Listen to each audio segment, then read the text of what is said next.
Fala galera que já é inscrito no Pautas e Táticas, ou você que vai se inscrever assim que o vídeo acabar.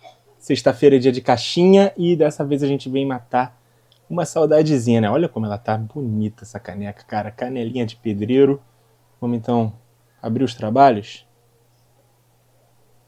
Começar a nossa resenha? Deixa eu só me servir aqui rapidinho. E aí a gente já pode começar o nosso papo, beleza? Caraca, tá tão gelado aqui, ó. Quase não dá pra ver, né? Quase não dá pra ver. Vocês devem estar se perguntando, porra, o cara tá bebendo cerveja, tá tudo encasacado, tá frio, tá calor, como é que tá? Então, gente, início da semana aqui no Rio, na verdade desde o final de semana, tava um calor absurdo, depois a temperatura caiu. Só que, pô, quando fez o calor absurdo, eu fui lá e comprei minhas brejas, né, minhas geladas. E aí, quando eu tenho cerveja, eu guardo aqui algumas, né, pra gente poder trocar esse papo de bar. Mano, tá tão gelada. Eu acho que ela ainda tá congelada, mas é isso aí. A gente vai trocando a resenha aí ao longo do vídeo. Vocês já sabem, né? @Pautas e Táticas é o nosso canal de comunicação lá no Instagram. É lá onde a gente deixa a caixinha toda semana. Cara, semana que vem eu não sei se vai ser na sexta-feira, porque eu acho que na sexta tem convocação da seleção. Então talvez a gente antecipe pra quinta, beleza? A gente deixa a caixinha na quarta, responda na quinta, mas vocês vão ser avisados. De qualquer forma, fiquem atentos lá ao Instagram do nosso canal. Se você ainda não segue, você tá errado. Vai lá e siga para poder ficar atento. Deixa eu dar uma bicadinha aqui, que olha, tá? Chega a tá transbordando, mas vamos lá. Começando com as perguntas do Thor Carvalho, TSC. Você não acha que a análise de quem foi melhor jogador não deveria ser baseado no que o jogador fazia em campo, ao invés de olhar estatísticas e títulos? Acho, Thor, mas eu não acho que seja só isso, tá? Inclusive nos vídeos que a gente faz aqui, né, comparando jogadores, eu, por exemplo, adoto 7 critérios. Alguns deles, né, realmente dizem mais respeito a quem é maior, como os títulos, como os prêmios individuais, mas outros são mais específicos realmente sobre o que o jogador fazia em campo, como recursos técnicos, né, que eu comparo sempre o que um jogador fazia melhor do que o outro. Sempre que eu comparo, né, quando eu trago dois jogadores para comparação, são jogadores normalmente da mesma posição, mas também uso o critério da versatilidade tática, né, o que mais ele poderia fazer, que outra posição ele poderia jogar, né, quais são os plus desses jogadores, né, os bônus dentro daquilo que eles podem entregar. Então eu acho que fica meio que dividido nessa questão de melhor e maior para a gente escolher um só. Você cita aqui estatística, eu acho que a estatística é uma boa forma, por exemplo, de corroborar e provar alguns fatos. Por exemplo, esse jogador é melhor ofensivamente. Como você prova? Você traz o número de gols, você traz o número de assistências, né? Nem sempre isso vai resumir tudo. Eu acho que o número pelo número, ele não explica definitivamente nada no futebol.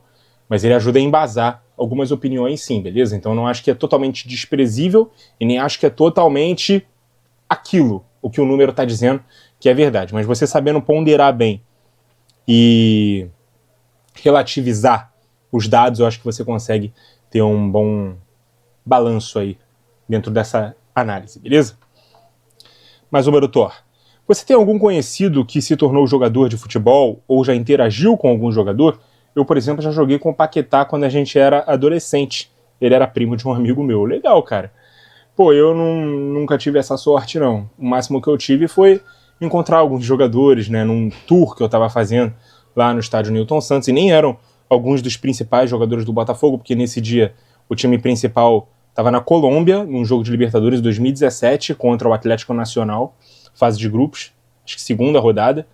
E aqui no Rio estavam alguns jogadores que estavam machucados, estavam suspensos. Então, por exemplo, eu encontrei o Marcelo Benevenuto, encontrei o lateral Luiz Ricardo, encontrei o atacante da base Vinícius Tanque, um zagueiro que era bem limitado ali do elenco, que era o Renan Fonseca.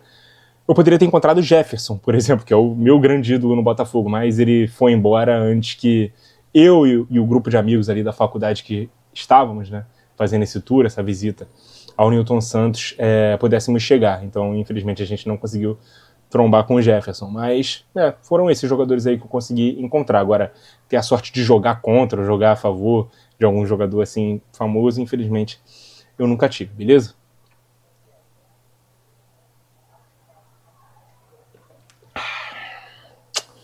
Tem mais uma do Thor? Tem.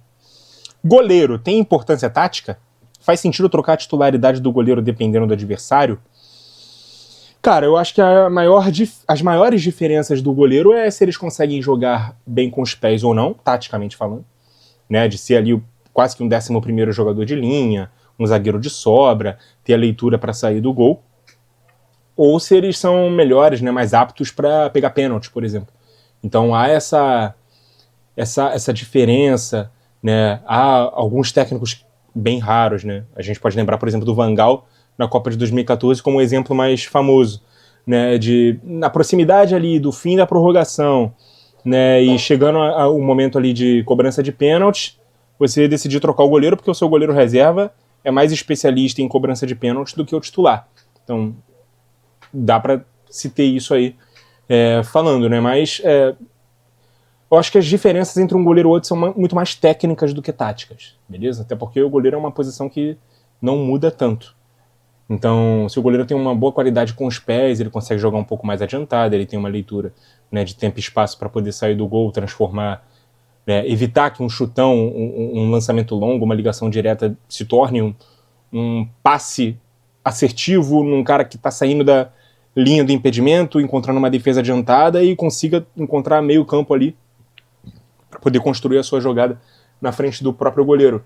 Acho que o goleiro é uma boa alternativa para poder funcionar dessa maneira. Tirando isso, acho que não tem uma outra explicação tática, né, que possa diferenciar um goleiro do outro. Beleza? Obrigado, Thor. João Destro 77. Henry era mais um ponta, segundo atacante ou centroavante? João, ele poderia jogar nas três, tá? Mas o grande Henry, o Henry do auge, foi centroavante no Arsenal. Né? Jogou assim também na seleção francesa. Na Copa de 2006, ele era o 9 do time. No Arsenal ele jogava num 4-4-2 ao lado do Dennis Bergkamp, que era um segundo atacante. Então o melhor Henry foi centroavante, mas eu acho que ele foi formado como ponta, tá? Porque ele era muito rápido, tinha passadas largas e tal. No Barcelona ele também fez a função de um ponta e ele poderia jogar ao lado de um 9 também, tranquilamente, em dupla de ataque. Mas o melhor Henry da carreira foi centroavante, beleza? Essa é a única do João? Será que ele se arrependeu e mandou mais depois? Se arrependeu e mandou mais depois, mas quando chegar a hora a gente fala sobre essas outras perguntas aí do João. Jorge Barbosa. Cristiano Ronaldo está sentado na mesma mesa que lendas como Jordan, Phelps? Cara, aqui você pegou dois exemplos que são os maiores dos seus esportes, né, na minha opinião. Acho que há um debate maior no basquete em relação a Jordan, LeBron, enfim. Talvez o Kobe entre nessa briga aí, mas o Jordan, eu acho que para mais gente é o Pelé do basquete. O Phelps, não há dúvida que é o Pelé da natação. E obviamente que eu estou usando a expressão Pelé para se referir ao melhor, porque o Pelé é o atleta dos atletas, e por acaso ele é o atleta do futebol. Então, se a gente está falando sobre os melhores de cada esporte, o Cristiano Ronaldo não é o melhor do esporte, não é o melhor do futebol. Então, para sentar na mesa dos melhores de outros esportes, tem que ter o melhor do futebol aqui. E não é o Cristiano, é o Pelé. Beleza? Mas, por exemplo, se você fosse me fazer uma outra pergunta. Recentemente eu vi o vídeo aí do Marcelo Beckler, né, o 10 contra 1, que é um quadro aí que a TNT Esporte tá tendo aí no YouTube, onde ele argumenta sobre a discussão Messi e Cristiano Ronaldo. Ele, obviamente, defendendo o Messi, contra 10 fãs ali do Cristiano. Ele chega a falar que o Cristiano não está na mesma mesa que Messi e Pelé. É uma das afirmações que ele está. Dizendo que nessa mesa só deve ter lugar para 2 pessoas. Eu discordo, eu acho que tem que ter lugar para o Cristiano também, se o segundo lugar da mesa do Pelé for do Messi. Porque eu acho que Messi e Cristiano eles estão muito nivelados, cara. Um puxou o outro para cima. Eu acho que o Messi não seria tão bom se não tivesse um Cristiano Ronaldo desafiando ele assim. E vice-versa. Se num mundo que não existisse o Messi e o Cristiano, se houvesse um mundo que não existisse o Messi e o Cristiano, né, não evoluiria, se desafiaria tanto, né, para conseguir alcançar o nível que ele alcançou. Então, eu acho que nessa mesa sentam os três, beleza? Quer puxar uma quarta cadeira pro Maradona? Pode ser também. Mas se a gente for pegar estatísticas, números, esse tipo de coisa, o Maradona vai ficar um pouco para trás. Na genialidade, o Maradona disputa com o Messi, com o Pelé e não com o Cristiano. Então, talvez o mais justo seria colocar o Pelé numa cadeira, numa mesa sozinho, e abaixo dele você ter Messi, Cristiano e Maradona. Eu acho que seria o mais justo. Ou pelo menos Messi e Cristiano, tá? Não coloco o Messi num patamar muito mais elevado, muito mais acima do que o Cristiano, não. Eu acho que um ajudou a puxar o outro para cima, com toda certeza. Tá ficando melhor agora. Qual o melhor time da história do futebol? Segunda pergunta aqui do Jorge Barbosa. Cara, da história é meio difícil. Que vai ter times aqui que eu não vi jogar que brigam, né? Pra esse posto. Por exemplo, o Real Madrid lá de trás dos anos 50, que ganhou acho que 5 Champions consecutivas. Claro que não foi o mesmo time exatamente nas 5 temporadas, mas a mesma base com certeza. Esse time briga pra estar. Mas se você for considerar que o futebol evoluiu, que avançou, que ele foi ficando mais difícil, você vai ter que pegar necessariamente um time mais moderno. E aí eu posso falar qual foi o melhor time que eu vi jogar, que foi o Barcelona 2010-2011. O time dessa temporada específica apresentou o nível de futebol mais alto que eu vi. Não foi o time mais vencedor, ele não ganhou uma tríplice coroa, por exemplo, ele perdeu a Copa do Rei para o Real Madrid na final, mas ele ganhou a Liga, ele ganhou a Champions, e assim, ele praticava um futebol que mudou o esporte, a maneira de observar o esporte. Ele fez com que, a partir dali, quase todo mundo ou tentasse criar antídotos para parar aquele estilo de jogo, ou tentasse replicar aquele estilo de jogo. E muitas vezes replicando mal também, né? É o tal do guardiolismo, a diferença entre guardiolismo e o estilo de jogo do Guardiola. Né? O guardiolismo é essa reprodução aí, essas tentativas de copiar o que o Guardiola faz. O estilo de jogo do Guardiola é aquilo ali. Beleza? É o que o próprio Guardiola fez. E eu acho que a grande obra-prima ali da carreira dele foi 2010-2011. E o melhor time que eu vi jogar. E se a gente for pegar essa premissa de que times mais modernos são melhores do que times mais antigos, só nesse recorte aí de tempo que eu acompanho futebol, esse time pra mim foi o melhor que eu vi. Então, na minha opinião, é o melhor da história. A terceira aqui do Jorge. Como analisar uma partida de forma tática, ambos os times? Bom, primeiramente, deixa eu fazer aqui o jabá do meu curso de análise tática, né, que eu tenho. Você pode me chamar no direct do Instagram, @pautas e táticas, se tiver interessado, que eu forneço, né, todas as principais informações, aulas, né, tudo que você precisa saber para poder começar a fazer as suas próprias análises. Mas, cara, tente observar primeiramente um time só, tá? Eu sei que você pergunta aqui dos dois times, mas tenta... Regra número 1, tenta analisar pelo menos um dos times, tá? Quando você já conseguir analisar todos os padrões de um time, aí você vai conseguir analisar um jogo. Então, são algumas etapas da análise. Analisar um jogador, analisar um setor, analisar um time, analisar os dois times dentro de uma partida. Que aí você vai conseguir ver diferenças, beleza? Né, de um jogo para outro, de um adversário para o outro, qual o comportamento que o time faz, né, quando encara adversários que jogam dessa forma, que encaram outro tipo de adversário, um jogo que tem esse tipo de perfil, um jogo de mata-mata, um jogo de pontos corridos, enfim. Você vai... Clássico, você vai ter uma amostra maior, né, de jogos para poder detectar quais são as diferenças, os pormenores desses jogos e como esses pormenores impactam diretamente no time. Se você for fazer uma análise só de uma partida, é um pouco mais difícil. Você primeiro tem que saber analisar pelo menos um time. Mas vai fazendo anotações, cara. Tudo que você observar e ver que se repete é o chamado padrão de jogo. Sempre que você for detectando padrões de jogo, anote. Anote, anote. E aí você vai vendo mais partidas daquele time, vendo as diferenças dos comportamentos dos adversários para ver se aqueles padrões continuam ou se modificam, beleza? Essa é a dica que eu tenho para te dar, mas claro que eu falo com muito mais profundidade, muito mais paciência, muito mais nível de detalhamento lá no curso que eu forneço, né, que eu ministrei no início de 2023 e agora eu estou revendendo aí, né, as gravações das aulas. Você pode tirar dúvidas comigo também quando quiser, no direct do Instagram, e no final, se você desejar, você tem até direito a um certificado, né, de que fez o curso. E não sei se você pretende seguir aí a carreira do jornalismo esportivo, dá até para colocar no seu currículo, né, de que você realmente concluiu o curso de análise tática do Pautas e Táticas. Valeu, Jorge.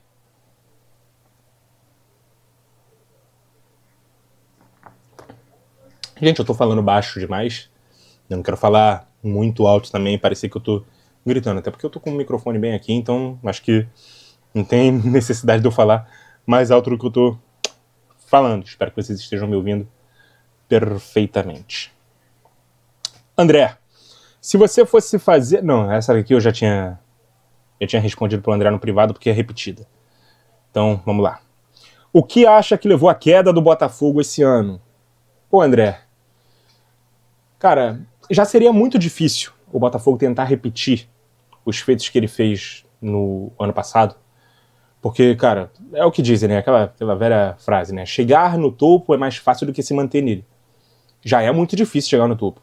E se manter é mais difícil ainda, se você tivesse os mesmos jogadores, o mesmo treinador, já seria muito difícil. Dificilmente o Botafogo conseguiria repetir.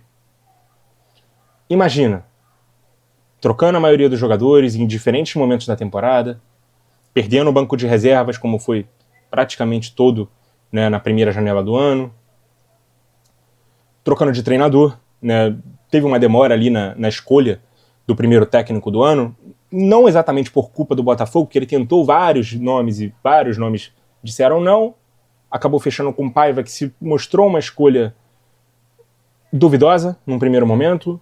Ele teve um início atrapalhado, ele teve um momento ali de muito bons resultados, a forma como foi eliminado no Mundial não agradou, optou-se pela demissão dele e a contratação de um técnico que, por mais que tenha a experiência de ser auxiliar do Carlo Ancelotti, que é pai dele, que treinou em vários clubes, que dava os treinos ali, né, para vários jogadores de altíssimo patamar, é a primeira vez que ele chefia uma comissão técnica. É a primeira experiência dele como técnico de futebol profissional, que é o David Ancelotti.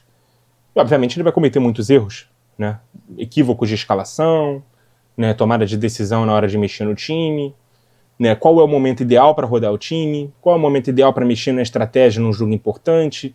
Isso tudo ele já cometeu nesse pouco tempo que ele está no Botafogo. É compreensível, mas o clube correu o risco quando decidiu fazer essa aposta e essa troca no meio do ano. Então tudo isso ajuda a explicar um pouquinho aí, né, por que o Botafogo passou de melhor time do Brasil, campeão da América, campeão brasileiro, né, sei lá, melhor ataque, melhor defesa, melhor mandante, talvez melhor visitante, eu não lembro exatamente quais foram os recordes ali do Botafogo dentro da temporada passada, mas vários desses aqui com certeza aconteceram para um time que hoje está apenas, entre aspas, brigando para ir para a Libertadores no ano que vem. Se não conseguir, vai ficar fora até da Copa do Brasil, porque decidiu jogar o estadual fora, como tem feito nos últimos anos, e não conseguiu classificação via estadual. Então, esse é o atual parâmetro aí do Botafogo, beleza? Mais uma aqui do André. Dragon Ball ou Naruto? Essa fora do futebol completamente, né? Mano, eu vou te falar que eu reconheço muito que o Naruto tem uma história mais densa, mas tem um background maior de personagens, né? Talvez seja mais interessante, mas ela mexa mais com o sentimento das pessoas. Mas assim, quando eu comecei a ver Naruto, não me prendeu tanto.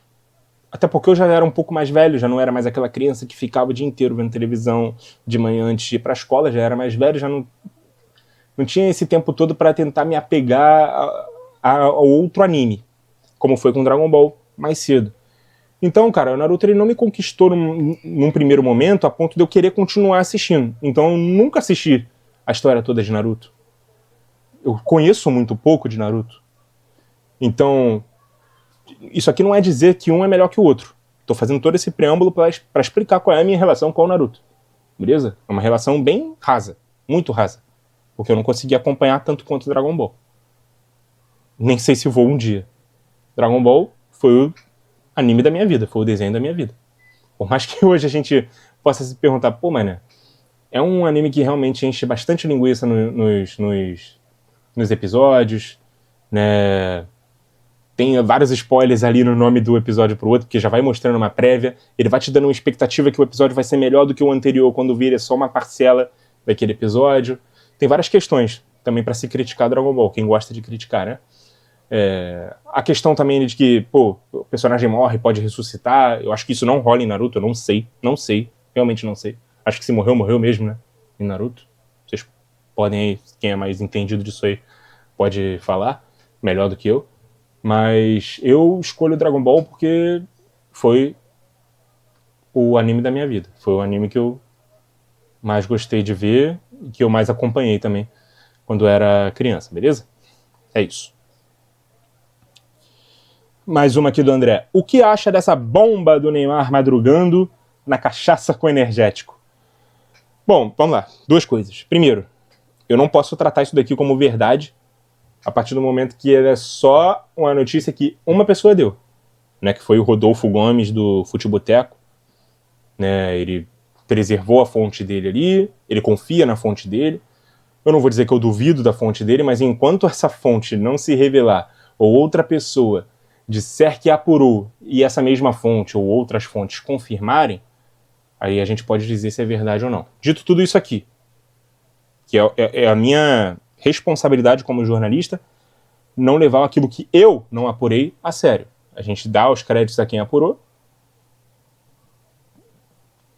tenta confiar, né, na palavra de quem apurou, mas não é só porque uma pessoa está falando que é dado como verdade absoluta. Essa é a minha linha de trabalho, beleza?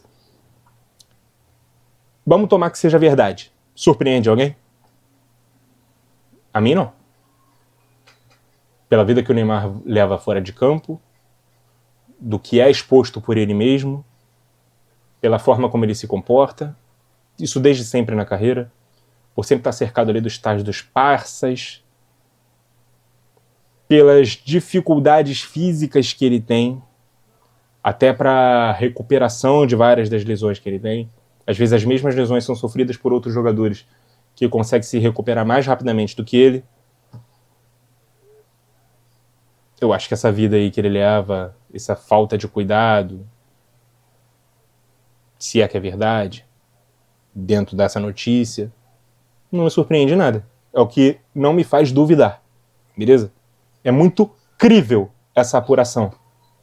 Mas uma coisa é ela ser crível, outra coisa é ela ser verídica. E eu não sou ninguém para dizer que ela é verídica. Eu estou crendo que a apuração do colega jornalista aqui, o Rodolfo Gomes, é verdade, beleza? Se eu posso afirmar que é verdade, dar eco a isso e opinar em cima disso como se fosse comprovado, eu tomo a liberdade de não fazer isso, beleza?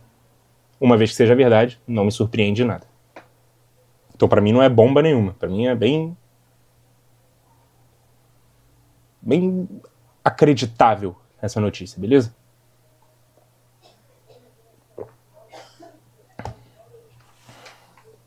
Valeu, André.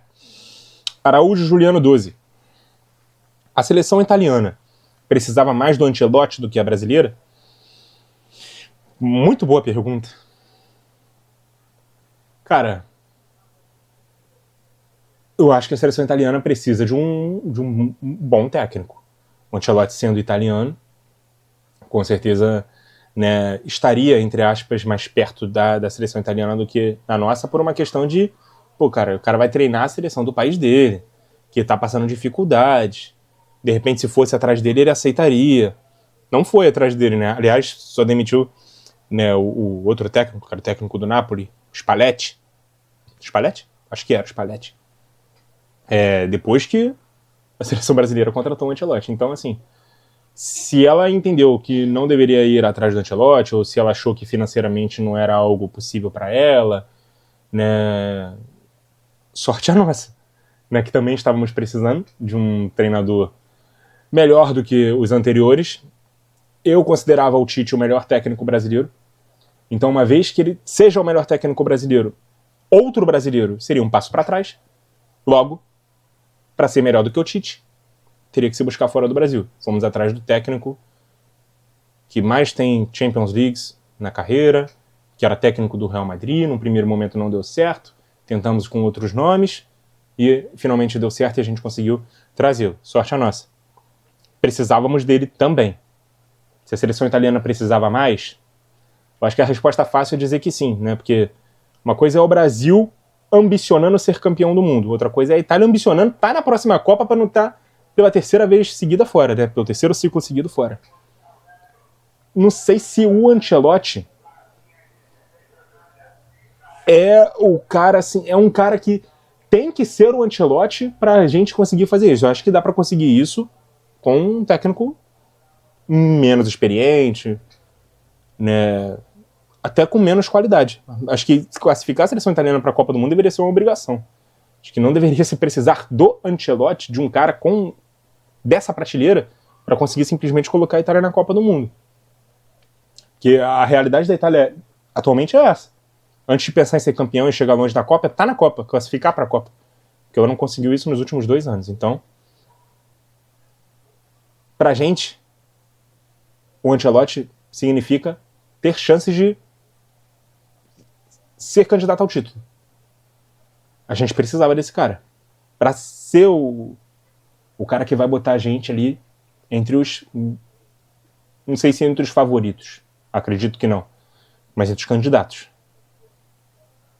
Então, assim, se a gente tinha 0 de chance sem ele, com ele, acho que a gente começa a ter ali um pouquinho de chance. Ainda está muito no início do trabalho, e ainda vai estar a época da Copa. Eu acho que o grande ciclo do Ancelotti, se ele permanecer, e tomara que permaneça, é o próximo. Não estou esperando muita coisa nessa Copa aqui, mas com ele dá para sonhar. Antes não dava nem para sonhar. A Itália... Agora é o Gattuso, né, o técnico. Achei uma escolha bem esquisita. Eu não trocaria de técnico para contratar o Gattuso, né? Mas acho que com o Gattuso deve bastar para pelo menos ir para a Copa do Mundo. Agora, chegando na Copa do Mundo, se vai conseguir ser competitivo bastante, eu já acho que não. O Gattuso não é esse cara. Mais uma aqui do Juliano. O Ramon Dias é um bom nome para o Inter? É um bom nome, cara. Mas assim, os trabalhos que o Ramon Dias fez no Brasil recentemente foram trabalhos de fuga de rebaixamento. O Inter tá pensando em rebaixamento, ele tá olhando mais para baixo, preocupado com o descenso do que ambicionar grandes coisas na temporada. A gente começou o Campeonato Brasileiro falando no Inter como um dos candidatos a título. Definitivamente isso não vai acontecer, né? O Inter não briga pelo título brasileiro. O Inter até demorou para trocar de treinador, né? Esperou perder um Grenal em casa. O Grenal em casa teve mais peso do que as eliminações na Libertadores e na Copa do Brasil. Pra saída do Roger, no caso. Eu não sei se o Emiliano não, Ramon Dias, perdão, o Emiliano é o filho dele, auxiliar dele, né? Não sei se o Ramon Dias é um cara que vai devolver ao Inter, né, as principais brigas ali, briga por vaga na Libertadores, enfim. Se for só um cara pra salvar da queda, talvez seja o cara certo, mas eu não acho que o Inter tá tão desesperado assim pra isso, tá? Então, é um bom nome, mas talvez tenha vindo com o objetivo errado. Um objetivo que o currículo dele não o credencia, pelo menos ele não tem uma experiência de trabalho desse jeito, né? Ele classificou o Corinthians pra Libertadores, mas ele chegou pra salvar o Corinthians da queda. Isso aí aconteceu naturalmente, né? A ida pra Libertadores. Mas eu gostei da contratação do Ramon pelo Inter.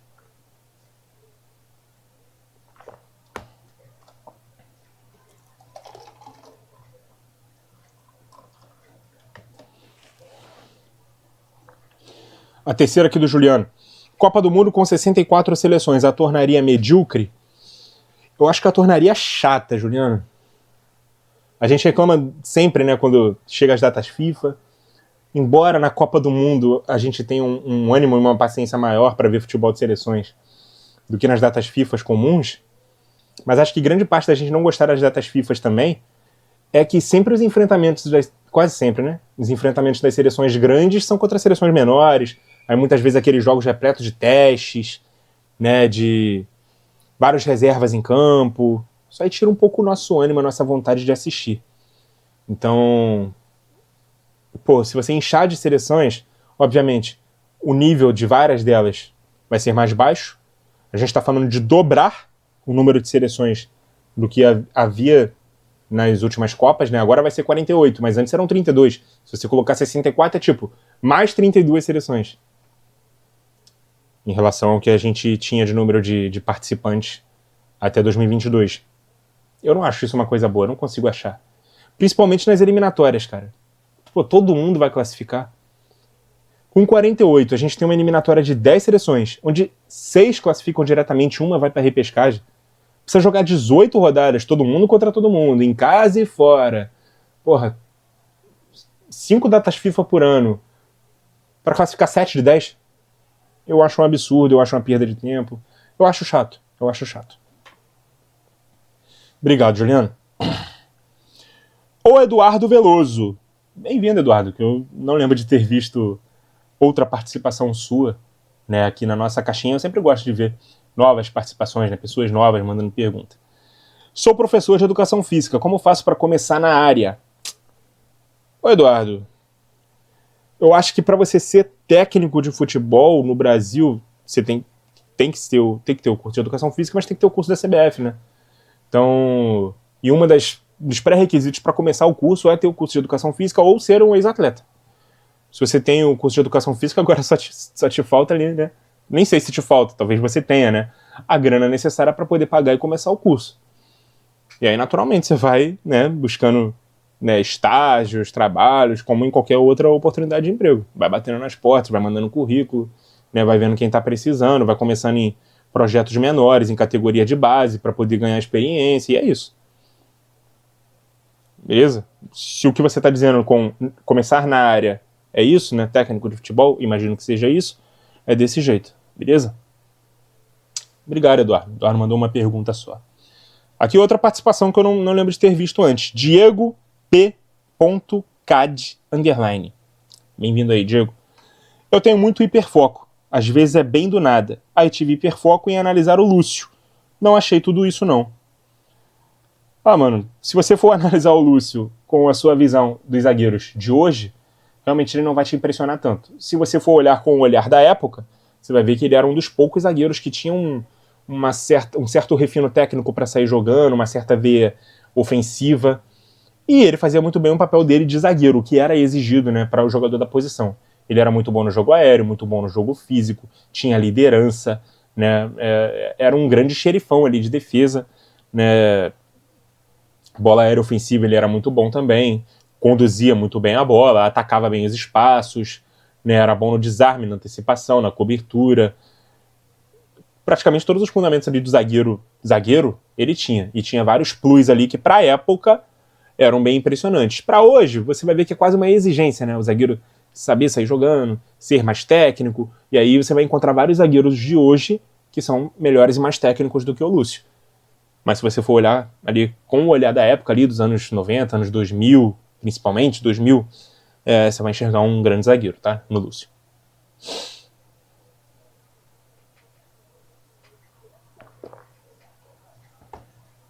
Lucas Emanuel Oliveira. Obrigado, Diego. O Lucas Emanuel, ele mandou 3 perguntas, mas antes ele faz aqui uma sugestão, né? Recomendo um site chamado Futebalia.net. Lá tem jogos completos com foco nos europeus que vai ajudar nas análises dos times. Obrigado, Lucas. Então, eu conheço esse site. De vez em quando eu tô pesquisando ali alguns jogos para fazer as análises retrô, eu caio neles, mas eu não me lembro muitas vezes dos nomes dos sites. Então, quando me perguntam, eu sempre falo para fazer o que eu faço. Joga no Google algum jogo da época, algum nome, algum jogo que você lembre, e aí você vai vendo ali os links que vão aparecendo e ver se tem algum ali com uma boa minutagem ali do jogo, até jogos completos, ou melhores momentos para poder fazer essa análise. Às vezes, eu caio nesse site aí. Agora, para guardar o nome dos sites, eu sou muito ruim, beleza? Agora vamos às suas perguntas. Dembélé furando a fila de Mbappé e Haaland. Quem diria, né? Quem diria. Né? Mas o Dembélé, ele não pode ser tratado ali como um jogador que, né, que é ruim, porque a gente não esperava que ele ganhasse a bola de ouro. Né? Ele sempre foi um jogador muito talentoso, cara. Né? Ambidestro, veloz, habilidoso, chuta, cruza, dribla muito bem com as duas pernas.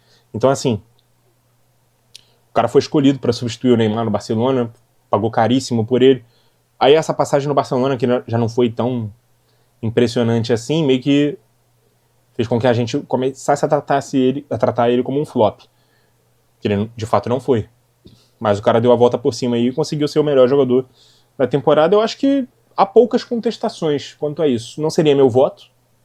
Acho que começou-se a falar mais sobre Dembélé, né, quando o Barcelona é eliminado na semifinal da Champions, sobra o PSG como favorito a vencer.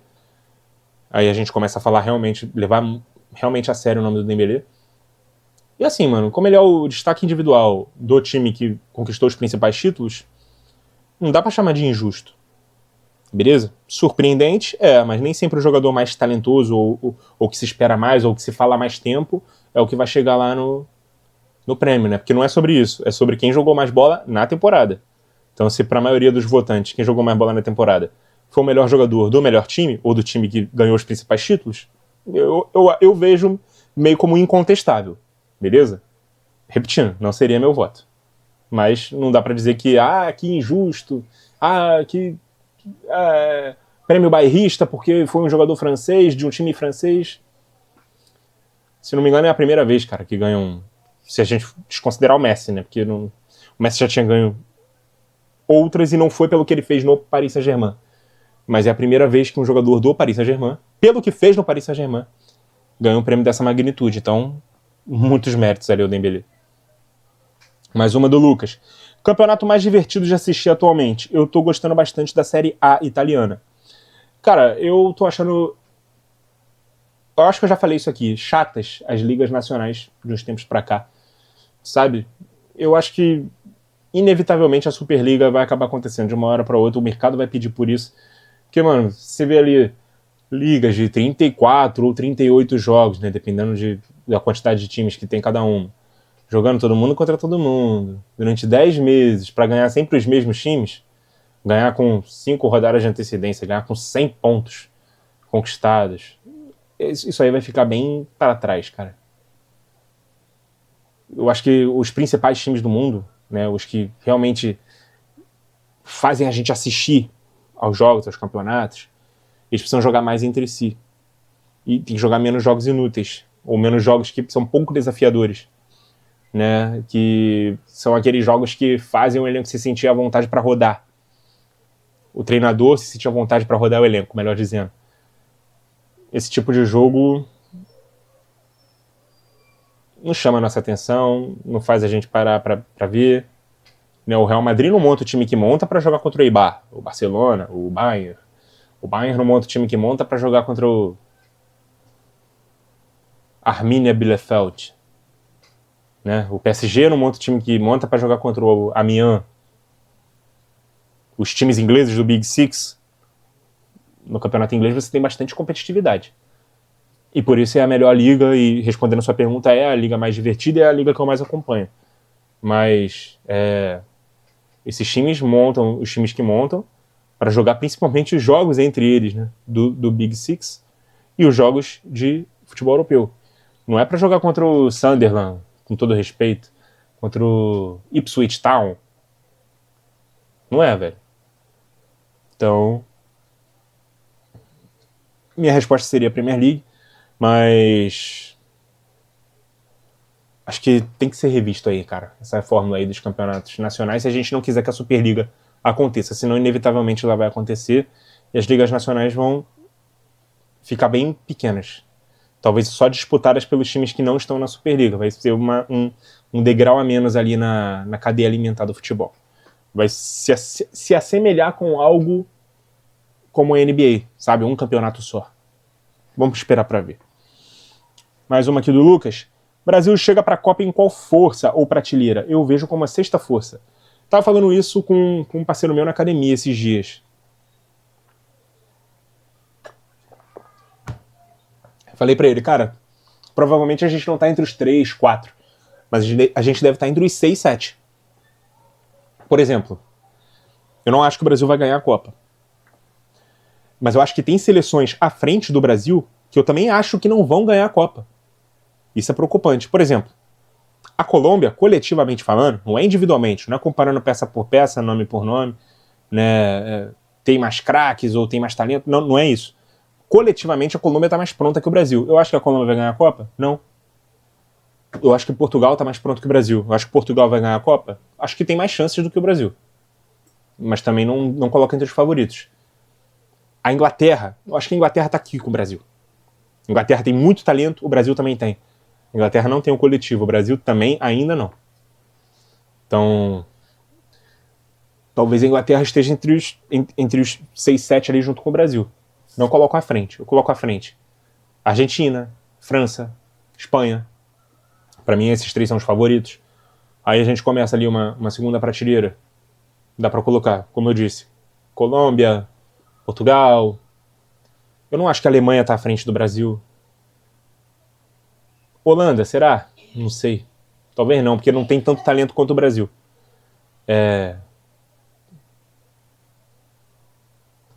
E coletivamente também não é tão impressionante assim. Não me impressiona. A Colômbia me impressiona mais do que a Holanda, por exemplo, coletivamente falando. Eu acho que parou por aí, mano. São pouquíssimas seleções assim que estão na frente do Brasil. Algumas não vão ganhar a Copa. Entre as que estão na frente do Brasil, por exemplo. Uruguai tá à frente do Brasil? Acho que já teve melhor o Uruguai, cara. Acho que hoje o Brasil já ultrapassou o Uruguai. No início do ciclo, certamente o Uruguai estava na frente do Brasil. Acho que parou por aí. Não é muitas seleções assim que estão na frente do Brasil, não. Obrigado, Lucas. Gabriel Baltazar. Pode falar sobre Arda Güler no meio? Ele é 5, 8 ou 10? Enxergo só como ponta direita mesmo. Pô, só como ponta direita não, né? Porque ele até tá jogando mais como volante, né? Mais como esse segundo homem de meio de campo ali ao lado, às vezes do Tchouaméni, às vezes à frente no 4-3-3, no meio campo que tem ali também o Valverde. Às vezes pode ter um outro jogador ali também, Bellingham, enfim. Eu me surpreendo, cara, com o Güler. Eu o via também mais como um meia que jogava pelos lados, depois comecei a vê-lo mais como um meia que joga centralizado, e agora ele está se mostrando versátil bastante para jogar até numa linha mais recuada. Então eu acho que ele pode ser tudo isso aí. 5 não. Acho que ele pode ser 8, 10 ou até ponta. Beleza? O via mais como um meia aberto, como um winger. Depois comecei a vê-lo mais como um meia central. E agora estou vendo mais também como um segundo volante. Beleza? Tá jogando assim no Real Madrid, tá jogando bem. A segunda do Gabriel. Alan Franco, do Galo, faz quais funções e é melhor em qual? Ele joga ou como primeiro ou como segundo volante. Às vezes ele joga marcando mais, porque o Fausto Vera, que em tese é o primeiro volante, é mais redista, né? Mais um cara que distribui o jogo desde trás. Mas às vezes ele pode jogar com um outro volante ali e pode ser esse cara de mais pegada. Então ele pode ser tanto primeiro como segundo homem, beleza? Mais uma do Gabriel. Fale sobre camisas 8 mais físicos e os usos no jogo. Vejo o Alan Franco, eu lembro do que falou da dupla do Liverpool 18-19. Dupla? O Liverpool 18-19 jogava com 3, né, no meio. Fabinho, Henderson, Wijnaldum, certo? Eram esses 3 meio-campistas do Liverpool. O Fabinho de primeiro, o Henderson, né, mais um meia passador, um volante mais passador, um meia armador, e o Wijnaldum, um box-to-box. Eu acho que existem esses 2 tipos de 8, né? O box-to-box, que é o cara que ataca mais a área e volta para proteger a própria área, é um jogador mais de infiltração, velocidade, condução de bola, menos de armação de time, menos de passe curto. E o outro tipo de camisa 8 é esse, né? De mais passe curto e tal. Ele pode jogar como interior, um pouco mais à frente, ou ele pode jogar numa dupla de volante. Acho que esses são os tipos de camisa 8, beleza? Valeu, Gabriel. Topzera 1910. Qual conteúdo esportivo você consome durante a semana, seja na TV, YouTube ou em outros? Cara, eu começo o dia, todo dia de semana, eu vejo a live do André Reni. Eu gosto. Eu gosto do jeito como ele trata os assuntos. Eu não concordo em tudo com ele, mas eu gosto de assistir a live do André Henning.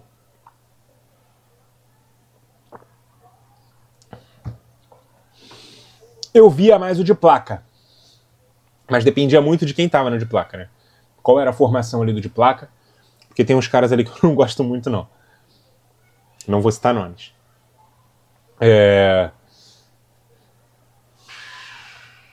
Eu vejo agora mais o Geral Casé TV, que era de tarde, agora é de manhã. Né? Às vezes eu tô treinando lá, eu vejo. Ou então, quando eu chego em casa, né, depois que eu termino de trabalhar, eu coloco aqui do Play. O YouTube dá essa facilidade pra gente, né? Da gente conseguir assistir uma live sem ser ao vivo. E é o que eu faço muitas vezes no Geral Casé TV. Inclusive, eu comecei a ver aqui, antes de começar na caixinha. Quando terminar a caixinha, eu termino de ver aqui a edição de hoje. Eu gosto. Às vezes eu ainda vejo Seleção Sport TV. Eu gosto. Também depende muito de quem tá lá. Mas eu gosto do André Rizek, né? Que é o apresentador fixo do programa, o âncora, né? Quais programas mais eu costumo assistir? Melhor Futebol do Mundo, também da TNT. Gosto bastante.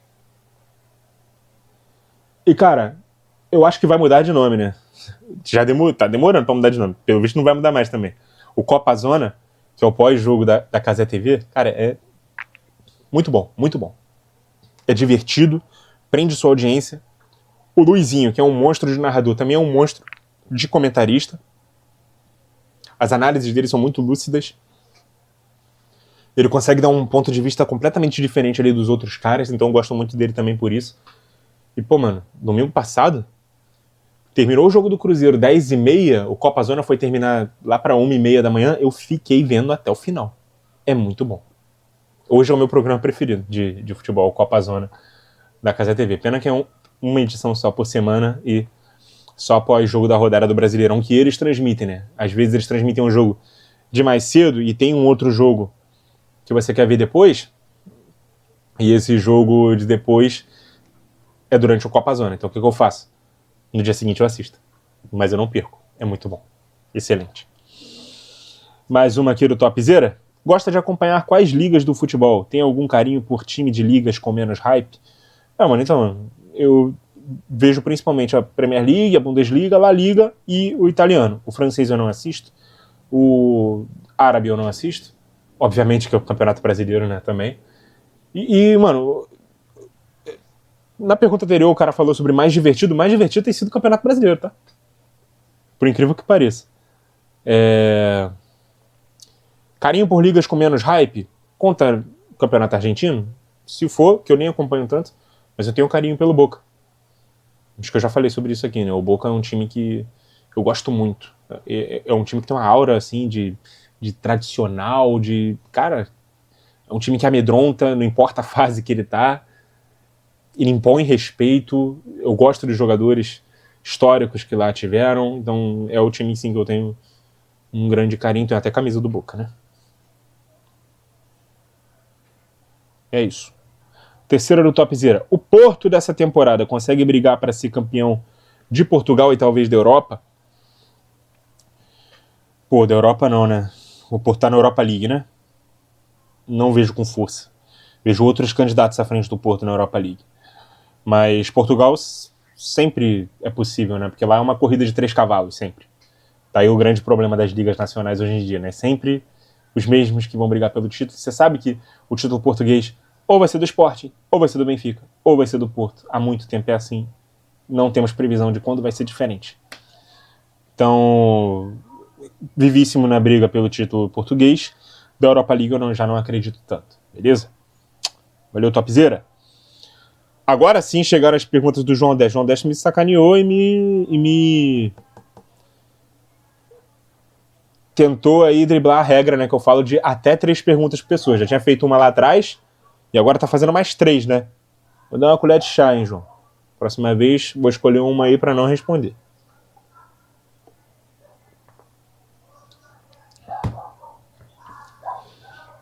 Acha que o guardiolismo influenciou os pontas a tocar pra trás ao invés de ir pra cima no X1? É aquilo, cara. Estilo de jogo do Guardiola versus guardiolismo. Eu acho até que nenhum dos dois teve essa influência, não. Porque o Guardiola é primordial no jogo dele que você tenha pontas, dribladores, ofensivos que são muito bons ali no mano a mano. Primordial. Porque são os pontas quem fazem a amplitude das jogadas. Beleza? Então todos os times dele tiveram jogadores com essas características. Todos. Sem exceção. Se quem tá replicando, ou tentando replicar, o que o Guardiola faz, tá abrindo mão disso, tá fazendo errado. Mas eu não vejo isso acontecer, cara. Vejo muitos times aí posicionais também, usando os pontas bem abertos, assim, no mano a mano. Times que tentam replicar o que o Guardiola faz, né? Que isso, pra mim, é a definição de guardiolismo. Não vejo essa orientação, não, do ponta parar de driblar e tocar pra trás. Eu vejo o Luxemburgo falando muito sobre isso, que a gente parou de falar pro ponta driblar e começou a falar pro ponta marcar. Eu acho que a gente continua falando pro ponta driblar, quando ele tem a bola. Mas a gente fala pra ele marcar também, quando não tem. Antes a gente não falava. Era dribla e quando tem a bola, pô, espera o time recuperar e tocar a bola pra você de novo. Não pode ser mais assim, beleza? O João mandou só mais uma, mas ele manda em 2 balõezinhos. Então, desculpa, João, você tá dentro do regulamento. Baresi foi o zagueiro mais completo da história por unir a saída de bola igual Beckenbauer e a técnica defensiva igual Maldini? Eu não diria isso, João. Eu acho até que o zagueiro mais completo é o Beckenbauer, por mais que na minha seleção eu tenha colocado o Beckenbauer no meio, né? Seleção que eu fiz essa semana aí, dos melhores da história do futebol, coloquei o Beckenbauer como volante, justamente para caber Baresi e Maldini na zaga. Mas, pô, se você for fazer uma lista dos melhores zagueiros da história, o Beckenbauer será o maior e mais completo e melhor e tudo mais. O Baresi seria o segundo, na minha opinião. Beleza? Eu não acho que ele tenha saída de bola igual do Beckenbauer, porque o Beckenbauer ele conduzia também a bola, né? Ele não era só o cara do passe. Né? O Baresi ele tinha uma saída boa porque ele era um bom passador, não tanto assim um cara de conduzir a bola à frente como era o Beckenbauer, que era praticamente um meio-campista jogando na zaga. O Baresi era mais zagueiro com boa qualidade técnica para um zagueiro, não para um volante, para um meio-campista. Lembrando que o Beckenbauer começou a carreira como volante, terminou como zagueiro.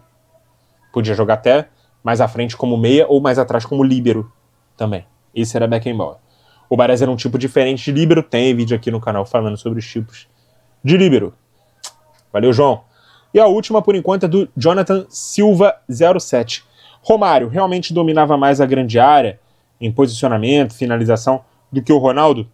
Acho que sim, cara. Eu acho que era o grande diferencial do Romário. O Romário dentro da área, não vi ninguém melhor. Era genial, sabe? Era um cara que dificilmente errava gol fácil e fazia muitos gols difíceis também. Ele tinha, no auge, a velocidade, o drible curto, que o Ronaldo também tinha. Não tinha a explosão, a força física que o Ronaldo tinha. Nunca teve. O Ronaldo sempre foi mais forte fisicamente do que o Romário. Até porque o Romário é mais baixo, mais franzino. E aí, no final da carreira, o Romário ele se adaptou melhor a isso de jogar mais dentro da área, mais parado, mais fazendo desmarques e deslocamentos inteligentes, do que o Ronaldo, que passou a ficar um pouco mais parado na área, primeiro pela lesão grave no joelho, segundo pelos problemas, né, com o peso. Né? Ele foi se tornando um jogador com piques mais contados no jogo, né? Um jogador de menos arrancada e mais bom posicionamento. O Romário sempre teve um posicionamento melhor do que ele, na minha visão. Beleza? E finalizando, pô, se você for olhar, aqui que a estatística entra, cara, pra embasar a opinião. Respondendo lá aquela primeira pergunta do Thor. Olha o número de gols de um jogador e outro. Tudo bem, o Romário teve mais tempo de carreira, mas acho que até nas médias, as médias do Romário são maiores do que do Ronaldo. O Romário tem mais de 700 gols oficiais na carreira. O Ronaldo tem pouco mais de 400.